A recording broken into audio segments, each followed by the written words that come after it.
오늘 은혜 받으실 하나님의 말씀은 우리 출애굽기 15장 22절로 27절 말씀이 되겠습니다. 모세가 홍해에서 이스라엘을 인도하매 그들이 나와서 스루 광야로 들어가서 거기서 사흘 길을 걸었으나 물을 얻지 못하고 마라에 이르렀더니 그곳 물이 써서 마시지 못하겠으므로 그 이름을 마라라 하였더라. 백성이 모세에게 원망하여 이르되 우리가 무엇을 마실까 하매 모세가 야훼께 부르짖었더니 야훼께서 그에게 한 나무를 가르치시니 그가 물에 던지니 물이 달게 되었더라. 거기서 야훼께서 그들을 위하여 법도와 율례를 정하시고 그들을 시험하실세 이르되 너희가 너희 하나님 나 야훼의 말을 들어 순종하고 내가 보기에 의를 행하며 내 계명에 귀를 기울이며 내 모든 규례를 지키면 내가 애굽 사람에게 내린 모든 질병 중 하나도 너에게 내리지 아니하리니 나는 너희를 치료하는 야훼임이라. 그들이 엘림에 이르니 거기 물샘 12과 종려나무 70그루가 있는지라. 거기서 그들이 그 물곁에 장막을 치니라. 아멘. 오늘 저는 이 말씀을 가지고 우리 광야 속에 마라와 엘림이라는 제목으로 은혜를 나누도록 하겠습니다. 여러분, 하나님이 택한 백성이라도 이 세상을 우리 살아가는 귀한 그런 삶은 결코 순탄하지 않습니다. 출애굽한 이스라엘 백성들이 이제 기적적인 하나님의 역사하심으로 홍해를 마른 땅으로 건너가게 되었습니다. 그리고 이스라엘 백성들을 추격하던 애국 군대가 바로 이 걸어왔던 땅에 우리 홍해가 이렇게 다시 물이 합쳐지는 바람에 우리 애국 군대들은 다 수장되는 것을 지켜보게 되었습니다. 그래서 이스라엘 백성들이 홍해 건너편에서 이 모습을 바라보고 하나님의 구원하심에 감격해서 이제 소고를 잡고 춤을 추며 하나님 앞에 우리 귀한 영광의 찬양을 드리는 모습이 나와 있습니다. 여러분, 참 얼마나 감격했을까요? 그리고 이 바로 이제 출애굽한 이후부터는 무엇가 생겼어요? 하나님의 불기둥과 구름기둥이 생겼습니다. 그 불기둥, 낮에는 구름기둥으로 인도하시고 밤에는 불기둥으로 보호하시고, 이런 놀라운 은혜 가운데 우리 살게 되었던 이 모습, 이 광야 속에 하나님이 예비하심이 있고 인도하심이 뚜렷한 이런 모습 속에 너무나 감격해서 우리 하나님 앞에 이 감사와 찬양을 드리게 된 것입니다. 여러분, 오늘 본문을 보면요, 모세가 홍해에서 이제 이스라엘을 인도하여 스루 광야에 들어갔는데, 여러분, 스루 광야가 이제 엄청 긴 것 같았어요. 사흘 길을 걸었다고 했습니다. 그런데 사흘 길 걷는 동안에 광야에서 물을 찾을 수가 없었습니다. 여러분, 이스라엘 인구가 얼마인지 아십니까? 우리 민수기에 보면요, 계수된 인원이 60만 3,550명인가요? 그러니까 장정만 20세 이상 군인이 우리 군인으로 나설 수 있는 사람이 60만 명이에요. 60만 명이 결혼을 했습니다. 그러면 부인이 있잖아요. 그럼 또 60만 명이 생기죠. 자녀가 아마 둘은 정도는 있을 거예요. 그러면 또 120만 명이 생기죠. 아마 부모님도 살아계실 거예요. 둘 중에 한 분만 살아계셔도 60만 명, 그럼 300만 명이 훨씬 넘습니다. 거기다가 무엇까지 가지고 가요? 기르던 가축들을 다 끌고 나왔습니다. 등에 메고, 그리고 진보다리가 얼마나 많았겠어요. 그리고 어린 자녀들을 안고, 그리고 손을 잡고 가야 되는 그런 길이었습니다. 그런데 이 스루 광야에 물을 발견할 수가 없었습니다. 얼마나 힘들었을까요? 우리 홍해를 건널 때는 기뻐서 춤을 췄는데 이 스루 광야를 지나면서 우리 원망과 불평을 했다는 것을 여기서 알게 됩니다. 그 알게 되는 그 이야기는 바로 이제 마라에 왔을 때 그 모세에게 하는 불평하는 이야기를 통해서 알 수가 있습니다. 저는 이 출애굽을 하는 스루 광야를 지내오면서 하나님이 예비하신 가나안 땅을 가기 위해서 이렇게 나가는 것을 우리가 이제 이사하는 것을 한번 이렇게 생각해 봤어요. 지금 이사를 하면은요, 트럭을 불러가지고 이삿짐을 싸서 이렇게 그대로 그냥 가서 짐을 내려놓고 정리만 하면 끝이 나는데요. 이 하나님이 예비하신 땅이 너무 길게 장거리로 이렇게 잡으셔가지고 갔기 때문에 그때는 차가 없어서 걸음걸이로 가야 됐잖아요. 가축대를 몰고 모든 가재도구를 어깨 메고 어린 자녀를 이끌고 이런 가는 것을 그렇게 가는 것을 하나님이 택하셨다는 겁니다. 그런데 우리 엄청난 이런 사건 하나가 하나님은요 물이 없는 광야를 걷게 하셨다. 이것도 하나님의 계획이셨다라고 이렇게 생각이 드는 거예요. 하나님이 이 물이 없는 광야의 3일 길을 가는 동안 이스라엘 백성들은 과연 어떤 말을 할까, 어떻게 지나갈까를 한번 유심히 보셨다 하는 이런 생각이 딱 드는 거예요. 이사하는 과정이지만 야, 왜 이렇게 우리 이사하는 길이 어렵고 힘들어? 물이 없어. 우리 가축도 먹을 물이 없어. 우리 애들 먹을 우유도 없어. 막 이렇게 하고 막 불평하며 갔다는 겁니다. 그런데 설상가상으로 마라에 도착했는데 물이 있긴 한데 마라의 물이 써서 먹을 수가 없었습니다. 이 백성들이 이것을 보고 원망하며 모세에게 그렇게 얘기하죠. 우리가 무엇을 마실까? 이렇게 화나는 어쩌로 이렇게 이야기를 했을 것 같습니다. 우리 출애굽기 15장 24절 25절에 우리 같이 한번 보도록 하겠습니다. 백성이 모세에게 원망하여 이르되 우리가 무엇을 마실까 하매 모세가 부르짖었더니 야훼께서 그에게 한 나무를 가르치시니 그가 물에 던졌더니 물이 달게 되었더라. 여러분 3일 전에 홍해를 건넌 후에 감격해서 소고를 잡고 춤을 추던 그 여인이 그 소고를 잡고 뱅뱅뱅 돌면서 춤을 추고 하나님을 찬양했는데 그 찬양하는 입술이 갑자기 원망과 불평하는 이런 입술이 되었다는 거, 이 생각이 딱 들게 되지 않습니까? 여러분 하나님 없이 이 광야의 길을 가는 것은 절망과 고통이다, 이런 것을 알 수가 있습니다. 이 광야는요 곧 우리가 사는 이 세상을 의미하기도 합니다. 세상 길을 살아가는 것은요 그렇게 녹록하지 않습니다. 믿음의 사람도 결코 그 길을 쉽게 지나갈 수가 없습니다. 고난이 있고 연단이 있고 고통을 겪어야 되고, 그리고 그런 모든 것을 믿음으로 이겨내며 살아갈 때 하나님이 더 인도하시는, 뚜렷하게 인도하시는 그런 삶을 살 수 있다는 것을 이 장면에서 우리 깨닫게 하고 있습니다. 여러분 그러나 예수 그리스도를 나의 구주로 모신 그런 사람은 그 고난이 기쁨으로 바뀐다는 겁니다.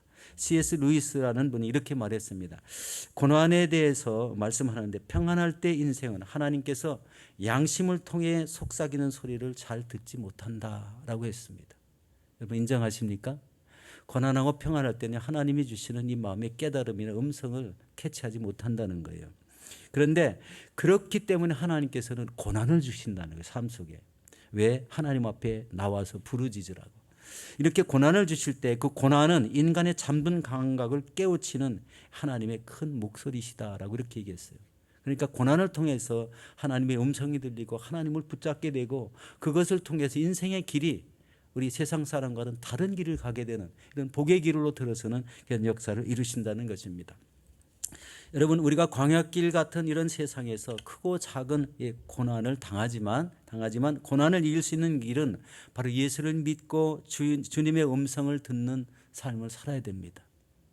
이게 인생이 이 세상을 살아가는 가장 좋은 지름길이죠. 예수님을 만나고 성령의 인도하심을 받는 이런 삶을 살아가는 사람은요 아무리 험한 광야길이라도 반드시 이기게 되어 있습니다. 고난을 이기게 되어 있어요. 그리고 주변의 모든 잡다운 소리가 잘 들리지 않아요. 목표가 정해졌기 때문에 오직 가는 목표를 향해서 가면 된다는 이런 생각이 바로 믿음이지 않습니까? 그것을 통해서 우리 인생을 승리하는 인생으로, 또 우리 가족의 모든 믿음들을 우리 하나님과 함께하는 이런 길을 가게 되는 그런 가정이 될 수 있다는 것입니다. 이것이 중요한 한 포인트죠. 여러분 여지껏 살아오시면서 우리 광야도 쳐다보고 하나님도 바라보고 하셨다면요 한 곳을 정하시기 바랍니다. 광야보다는 하나님의 길을 보셔야 됩니다. 이 세상에 이 성경의 모든 선지자들은요 세상의 거를 택하지 않았어요. 하나님이 인도하시는 길을 택했기 때문에 우리 믿음의 선진이 되었고 하나님의 뜻을 행함으로 하나님의 귀한 일들을 많은 백성들에게 알리게 되었습니다. 여러분 그러나 하나님을 믿는 사람도 하나님을 믿는 사람도 이렇게 어려움을 당하는데 이때 우리가 해야 될 것이 하나님께 부르짖는 기도다라는 것입니다. 오늘 이제 기도하기 위해서 이 기도의 이야기를 좀 하겠습니다. 여러분 지금 이 세상 모든 사람들이 다 어려운 시기에 살고 있습니다. 이 코로나 바이러스를 피하기 위해서 얼마나 많은 불편을 겪고 있습니까? 저도 이 주사를 3번째 다 맞았죠. 그런데도 우리 딸아이가 확진이 되더라고요. 그 사이에 우리 일주일 동안 격리가 되었었습니다. 마스크를 꼭 써야 되고 또 마스크를 쓰고 우리 쇼핑센터를 다녀왔는데 우리 모바일폰에 찍힌 게 빨간 그 선이 쭉쭉 그어 있어서 내가 다녔던 곳이 확진된 환자들이 나왔다는 이런 표시가 이렇게 나오는 걸 봤습니다. 그것 자체가 신경을 써야 되잖아요. 신경을 안 쓰고 살았던 부분에 신경을 쓰게 되고 참 삶이 어렵고 불편하다. 그리고 확진이 되어서 몸이 많이 아프신 분도 계시더라고요. 그런데 참 이게 그런 걸 많이 느꼈어요. 어르신들이 한번 아프시면 뭐 굉장히 오래 가시더라고요. 때로는 병원에 가서 우리 누워 있어야 되고 입원돼 하셔야 되고 뭐 중환자실도 들어가야 되는데 이런 아픔이 바로 우리 삶 가운데 이렇게 산재해 있다는 걸 보게 됩니다. 2년 전만 해도 없었던 일이 또 하나 이런 어려운 일이 생긴 거죠. 여러분 많은 사람들이 앞으로 이 경제가 어려워질 거라고 그런 말을 합니다. 가끔 제가 뉴스를 들어보면요, 이런 말이 경고의 말 같이 들려지고 성경의 마지막 때에 이 무슨 하나의 테이프 레코더를 탁 누르면은 그때 딱 돌아가는 레코딩 같이 마지막 때의 순서가 돌아가지 않나 이런 생각까지 하게 될 정도로 이제 오염이 있고 지금 정세가요, 소련과 우크라이나가 전쟁을 한다고 하고 모든 서방 쪽이 한데 뭉쳐 있고 거기에 미국이 가세 있고 소련과 중국이 뭉쳐서 하나가 되고 있고 그래서 3차 대전이 일어날 거라 이렇게 얘기하고 있습니다. 우리 에스겔서에 보면 이 3차 대전이 예견돼 있거든요. 그런데 거기 지금 나와 있는 나라들이요, 우리 성경에 거의 맞는 것 같아요. 그런데 물론 그러니까 하나님이 주관하시니까 전쟁이 일어나느냐 터지느냐 안 터지느냐는 지금 우리가 속단할 수는 없겠습니다. 그렇지만 이런 시대 속에 코로나가 있고 삶의 불편함이 있더라도 하나님을 확신하고 믿는 길은 뚜렷해야 된다는 거예요. 그것이 우리가 이 시대에 더 뚜렷하게 추구해야 될 그런 우리 자신의 삶입니다. 이 백성들이 고난을 당할 때 모세는 두말하지 않고 부르짖어 기도하는 모습을 택했습니다. 참 모세가요, 백성들이 우리는 뭘 먹어야 마셔야 되냐 이렇게 얘기를 했을 때 두말하지 않고 하나님께 부르짖어 기도하는 이 모습, 그리고 모세는 곧바로 응답을 받습니다. 지시한 나무를 우리 이렇게 그때는 뭐 꺾었는지 이렇게 뭐 무걸로 이렇게 잘라서 우리 물에 던졌는지는 알 수 없겠지만 이 쓴 물에 갖다가 이렇게 딱 집어 던졌더니 순식간에 달아졌더라 이거죠. 그래서 300만 명이 넘는 이런 사람들 짐승떼와 함께 그 물을 다 마셨을 때 아무 배탈도 나지 않는 것을 보게 됩니다. 어떤 사람이 거기 여행을 갔다 왔는데요, 이쪽 그 마라의 쓴 물이 있는 쪽이 바다와 아주 가까워 가지고, 여러분 바다는 항상 파도가 치잖아요. 그러면은요, 이런 커다란 웅덩이 같은 곳에 바닷물이 함께 고여 있더라는 거예요. 그것을 보고 혹시 마라의 쓴물이 이 바닷물과 우리 민물이 함께 섞여 있어서 마실 수가 없는 그런 물이 되어 있지 않을까, 이제 그런 생각을 해보게 되었습니다. 그렇게 말씀하시는 우리 글도 읽어봤습니다. 우리 정서적으로 그런 곳으로 하나님이 인도하셨다. 일부러 우리 원망하고 불평하는 백성들에게 이것이 더 큰 고난이다라는, 물 없는 삶이 더 큰 고난이다라는 것을 우리 깨닫게 하시기 위해서 우리 하나님께서 일부러 우리 이스라엘 백성들을 그런 곳으로 인도해 주시지 않았나 이렇게 생각해 보기도 합니다. 그런데 여러분, 이 모세가 부르짖었던 모든 이런 모습을 보면은요, 인간의 얽혔던 모든 삶들, 해결할 수 없는 모든 것들이 기도하면, 하나님 앞에 부르짖으면 우리도 하나님의 그 응답을 받을 수 있겠다라는 확신이 들지 않습니까? 여태까지 우리 교회에서 소곤소곤 기도하는 것도 많았지만 우리에게 특징이 하나 있잖아요. 우리 뭐 부르짖고 통성기도 할 때는요, 진짜 우리 기도의 뜨거움과 열정을 보게 됩니다. 하나님은 모세는 우리 하나님 앞에서 그런 방법을 택했어요. 순식간에 부르짖어 기도하는 이 방법을 택했다는 겁니다. 여러분, 믿음의 기도는 역사하는 힘이 크다고 이렇게 말씀하셨습니다. 여러분, 기도는 두려움을 없애줍니다. 기도는 고난과 고통을 이기게 하십니다. 기도는 우리의 삶의 앞길을 활짝 열어주시고 또 가장 좋은 것으로 하나님께서 우리에게 베푸시는 것입니다. 여러분, 쓴 물이 변해서 우리 단물이 되게 하셨다. 이게 큰 이슈잖아요. 이스라엘 백성들을 먹여야 되니까. 하나님은 어떤 분이 그렇게 하시는 분도 있어요. 좀 비평하시는 분, 좋아하시는 분들을 보면요, 아니 나무 조각 하나를 잘라서 던졌는데 300명이 먹을 수 있는 물이 순식간에 그게 달아지겠어? 이렇게 하시는 거예요. 근데 하나님의 역사는 그렇지 않다는 거예요. 하나님의 역사는요, 순식간에라도 쓴 물이 사람들 마시기에 가장 마시기 좋은 이런 물로 변화시킬 수 있다는 거예요. 말씀 한마디에 천지를 창조하셨는데 하나님이 그걸 못 하시겠습니까? 하나님이 하신 거는요, 비평하면 안 돼요. 비평가 해가지고 이 평론가 비평가는요, 비평을 해. 하나님 말에 대해서 비평하는 거는요, 좀 안 좋다는 생각이 막 들죠. 하나님이 어떤 분이신가를 잘 몰라서 그렇다는 생각도 들게 됩니다.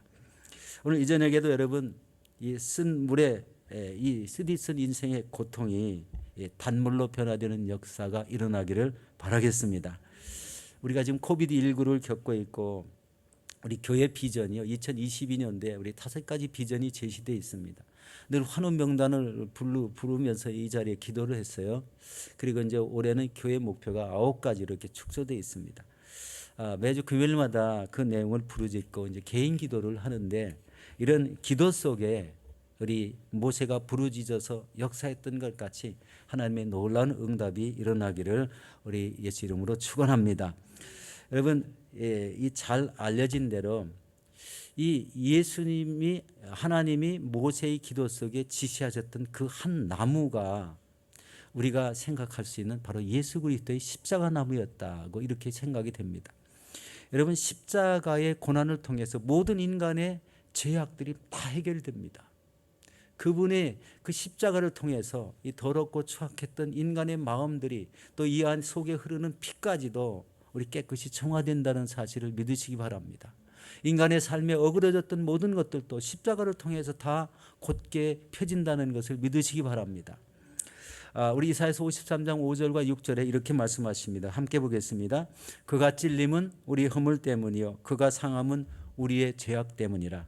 그가 징계를 받음으로 우리가 평화를 누리고 그가 채찍에 맞음으로 우리는 나음을 받았도다. 우리는 다 양 같아서 그릇 행하여 각기 제 길로 갔거늘 야훼께서는 우리 모두의 죄악을 그에게 담당시키셨도다.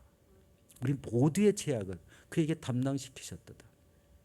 광야길을 지나가면서 이 세상을 살면서 원망 불평하는 거 하나님 앞에 큰 죄악입니다. 이게요, 작은 죄악 같지만요, 큰 무리가 함께 불평을 했어요.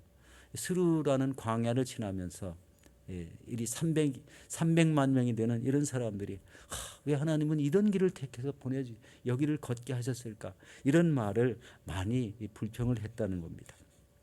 그러나 우리 광야 속에서 이런 불평하는 삶은요, 하나님께 보시기에는요, 다 원망으로 들린다는 거예요. 다 죄악된 백성으로 느낄 수밖에 없다는 겁니다. 여러분, 우리의 삶에 이런 죄악들이 겹치게 되면은요, 삶에 고난이 옵니다. 혹시 여러분 가정에 고난이 있습니까? 또 이 풀어지지 않는 문제가 있습니까? 또 질병으로 고통을 당하고 있습니까? 혹시 내가 또 내 가족이 하나님 앞에 많은 큰 죄를 져서 그렇지 않을까? 여러분, 이런 생각도 해보셨습니까? 이럴 때는요, 무조건 엎드리는 게 최고입니다. 우리 무조건 죄를 회개를 하셔야 돼요. 우리 한 주간 살면서 돌아보며 이런 죄가 있었구나. 나도 모르는 죄가 막 느껴질 때가 있잖아요. 그럴 때 하나님 앞에 진실되게 회개하면 모든 죄악이 끊어지게 될 줄로 믿습니다. 이 회개의 삶이 우리 기도와 우리 또 믿음의 삶에 얼마나 우리 브레이크를 거는지 몰라요. 이 죄악 때문에. 그래서 우리는요, 이 죄악된 삶을 청산하는 이 회개가 굉장히 철저해야 됩니다. 여러분 아침에 일어나서 첫 번째 기도를 드릴 때는요, 기도하면서 반드시 이 회개가 꼭 필요해야 됩니다. 저는 이제 우리 1:1 제자 양육에서 우리 기도하는 법 우리 머릿속에 숙지되어 있잖아요. 첫 번째는 하나님을 찬양하고 하나님을 감사하고, 그 다음에 자백, 찬감차, 자백, 중보기도, 그 다음에 간구. 이런 순서로 기도하면은요, 1시간은 너끈하게 기도할 수 있죠. 기도 제목이 이미 다 정해져 있기 때문에 그런 것도 있지만, 하나님이 깨닫게 하시고 기도하게 하는 게 있습니다. 바로 이런 모습은요, 역시 하나님이 기도의 자리를 정해 주셨을 때 그 자리에서 함께 꼭 들으신다는 것을 느낄 때가 있습니다. 여러분도 아마 기도 많이 하시는 분은 그럴 겁니다. 기도 많이 하시는 분은 꼭 그 자리에 앉아서 기도하시기 때문에요, 그 자리에 이렇게 누가 뭐라고 안 해도 딱 보면 앉아 계시거든요. 하나님도 그 자리를 이렇게 딱 보실 거예요. 그리고 그 권사님이 기도하시는 건 얼마나 잘 들으시겠습니까? 흐뭇하게 바라보실 것 같아요. 이 사람도요, 우리 부모의 마음이 자녀를 볼 때 흡족한 자녀가 있죠. 또 그렇지 못한 자녀가 있어요. 하나님도 동일합니다. 하나님은 이 세상 믿는 모든 사람이 다 자녀이신데, 그중에서 흡족하게 받으시는 분이 있고 그렇지 못한 자녀들이 있다는 거예요.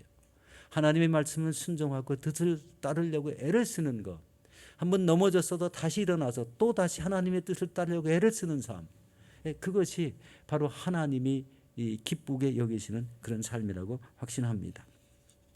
여러분, 주님의 십자가 앞에 나와서 부르짖어 기도하시기 바랍니다. 내 고난의 문제, 질병의 문제, 풀어지지 않는 모든 이런 문제들, 그다음에 죄악의 짐들을 십자가의 능력으로 해결해 달라고 우리 기도하셔야 됩니다.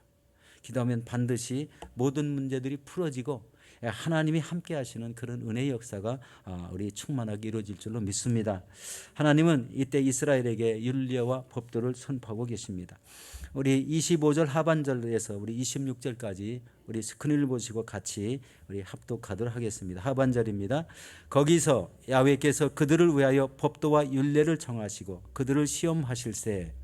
26절입니다. 너희가 너희 하나님 나 야훼의 말을 들어 순종하고 내가 보시기에 의를 행하며 내 계명에 귀를 기울이며 내 모든 규례를 지키면 내가 애굽 사람에게 내린 모든 질병 중 하나도 너희에게 내리지 아니하리니 나는 너희를 치료하는 야훼입니다. 하나님 말씀에 순종하시면 어떤 질병 중 하나라도 내리지 않겠다고 하십니다. 그렇게 되면 코비드도 걱정 안 해도 되겠죠. 하나님 굳건히 의지하시기 바랍니다. 그리고 인생의 모든 고통과 질병을 치료하시는 야훼 라파 하나님의 그 치료를 체험하게 될 겁니다. 병을 걸렸어도 바로 하나님이 치료해 주셔서 속히 낫는 그런 역사가 있게 된다는 겁니다. 여러분, 고통 뒤에 바로 엘림이라는 오아시스가 예비되어 있었습니다. 바로 지금 이스라엘 백성들 눈에는 엘림이 전혀 보이지 않았어요. 그러나 마라와 엘림 간에는요, 우리 거리상으로 10km가도 안 되는 짧은 거리에 있습니다. 이스라엘 백성들이 300만 명이 함께 움직여도 2시간 안에 갈 수 있는 거리거든요. 바로 그런 거리에 우리 엘림이라는 장소가 예비되어 있었습니다. 바로 엘림이란 말은 상수리 나무 숲이라는 그런 뜻이고요. 그 다음에 그 장소에는 뭐가 예비되어 있냐면 우리 황량한 사막 가운데 그늘과 쉼터가 예비되어 있었고요. 그 다음에 사람의 갈증을 해결할 수 있는 물샘 12개가 있었다는 거예요. 바로 이런 것이 오아시스라고 그러죠. 여러분, 이 말씀을 종합해 보면은요, 이런 결론이 나오잖아요. 광야길을 가다가 이스라엘 백성들이 원망과 불평을 하지 않았다면 하나님은 이 조금만 길을 틀어서 마라로 가지 않게 하시고 마라에 가서 쓴물의 맛을 봤잖아요. 그런데 이 하나님을 의지해서 꿋꿋하게 갔더라면은 마라로 인도하지 않고 어디로 인도했을까요? 엘림으로 인도하실 거라는 거예요. 그리고 율례와 법도를 가르치는 것은 하나님이 꼭 하셨기 때문에 엘림이라는 이런 쉼터의 평안한 장소, 그늘에 앉아서 300만 명이 하나님의 율례와 법도를 들었을 거라는 이런 생각이 듭니다. 제 생각이 틀렸을까요?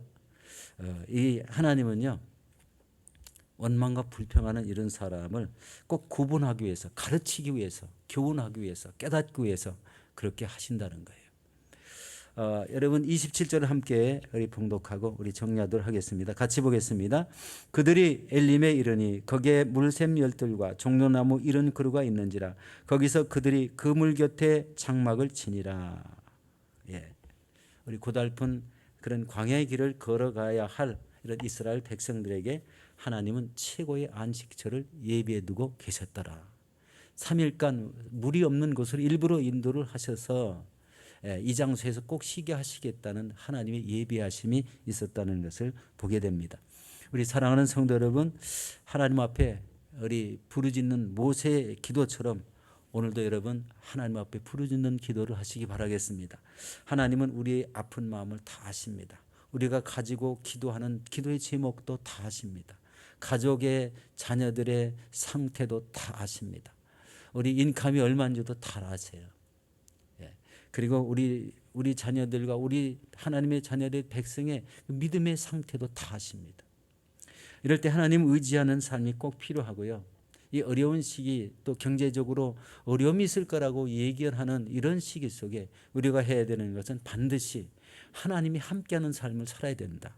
그것이 우리 인생을 승리하는 길이고 그리고 하나님이 나와 함께해서 우리 천국에 들어갈 수 있는 복된 길이 될 줄로 믿습니다. 그러므로 이 삶에 지치고 이 고달픈 인생길이지만 하나님을 꼭 의지하시고 우리 매번 우리 순간순간 이기시고 승리를 이루시는 저와 여러분들이 되시기를 예수 이름으로 축원합니다.